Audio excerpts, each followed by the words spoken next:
Kushner has a singular and almost untouchable role in Trump's White House. When Jared Kushner, President Trump's son-in-law and senior advisor, touched down in Iraq Monday, his visit to the critical Middle East country preceded more traditional trips by either the president's Secretary of State or his national security advisor. And Kushner's unusual journey to Baghdad, including a break with standard security protocol by the White House, also underscores the singular role he occupies within the West Wing. In an administration riven with competing factions and led by a president who demands absolute loyalty, Kushner's position, elevated and so far nearly untouchable, emanates from his familial relationship with the president, whom Kushner often refers to as Donald. Kushner's portfolio has already grown to encompass slices of everything from foreign policy, Mexico, the Middle East, to domestic issues, opioid addiction, veterans affairs, to serving as the in-house mediator for the various feuding camps within the West Wing, the ideologues, the Wall Street guys. As the key channel of influence to his mercurial father-in-law, Kushner's position has also given him the freedom to act as a shadow Secretary of State, setting up his own channels of communication with world leaders. Kushner will head back from Iraq, for instance, in time to join Trump at Mar-a-Lago for 2 days of meetings with Chinese President Xi Jinping, which he helped facilitate. But Kushner's outsized role has led to larger-than-life sniping and resentments, with rivals whispering that he has little depth and lacks the self-awareness to know what he doesn't know, and allies arguing that he has hired a team of top deputies, many from outside government. His entrepreneurial background, they say, is exactly what Trump meant when he promised to drain the swamp of Washington. Kushner also comes with a series of financial entanglements, with new disclosures showing that he and his wife, Ivanka, have property and investment holdings worth as much as $740 million.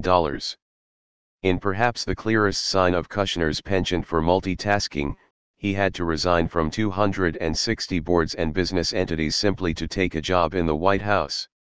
Simply put, Kushner's role and relationship with the president, neither chief of staff nor regular political advisor, comes with no precedent.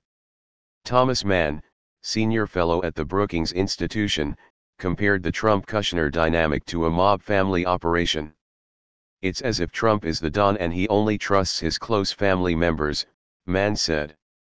There's no indication that experience in the real estate business prepares one for the tasks at hand. It's the hubris of a businessman imagining he can run government just because he's a businessman. I don't know if Jared Kushner shares the hubris of his father-in-law, but he's certainly willing to say yes, sir.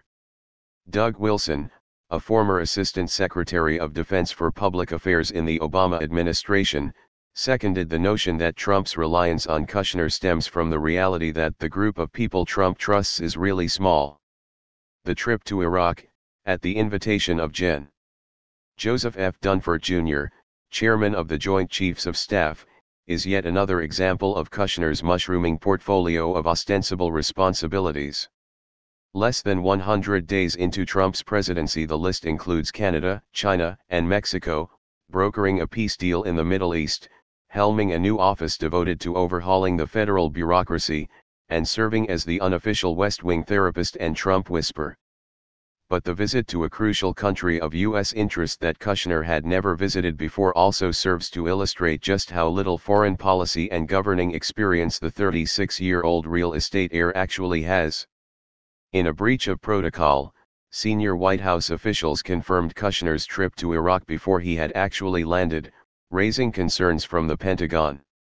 U.S. military officials usually provide information about trips made by senior officials under the condition, for security reasons, that media not report them until the official already has landed in a country.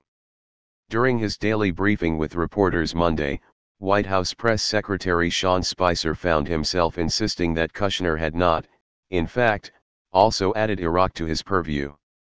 I don't think to, sort of, then translate it into he's overseeing Iraq is an accurate assessment, Spicer said. Spicer said that Kushner's role is in part one of delegation. He has a team that he oversees, Spicer said. There is a team, depending on the subject, that is working with him. and he is providing oversight and direction. During the campaign, Kushner began quietly amassing power, acting as a jack-of-all-trades troubleshooter who, by the end, was basically the de facto campaign manager. He also served as the primary point of contact with presidents, ministers, and ambassadors from more than 24 countries and quickly emerged as the phantom chief diplomat within the administration. In one remarkable moment in January, Kushner ushered the foreign minister of Mexico into the Oval Office, where two men huddled with Trump to rework a speech the president was giving on U.S.-Mexico relations later that day. And late last month, the president announced that Kushner would lead a newly formed White House Office of American Innovation, a team dedicated to streamlining the federal bureaucracy. All of which has raised a somewhat uncomfortable question for the White House: if Kushner's wife, Ivanka, is perhaps the Trumpian embodiment of women having it all, 3 kids, a West Wing office, a polished public persona, can her husband actually do it all? He's taken on a portfolio that is unprecedented in White House history, said Paul Light, a professor at New York University who studies the presidency. My experience is that somebody who has this much in his or her portfolio is not doing anything particularly well. They're going to flit in and out. It is, he added, remarkable, unprecedented and unwise. Dennis Ross, a counselor at the Washington Institute for Near East Policy and a former American envoy to the Middle East, said achieving peace in the Middle East, one of Kushner's many tasks, has bedeviled diplomats for decades. Given the reality of the state of relations between the Israelis and the Palestinians, the gaps between them psychologically have never been so great, he said. It will take a lot of diplomatic effort and done quietly. But, Ross added, in an arena where trust and relationships loom large, Kushner's direct line to the president is a valuable asset. He sees Kushner positioning himself more as a traditional Secretary of State rather than a day-to-day negotiator. If he were to be the envoy, he has too many other things to do to fulfill that role, Ross said. But if his role is to be someone who intervenes at certain strategic moments, that's probably much more manageable given all he needs to be doing.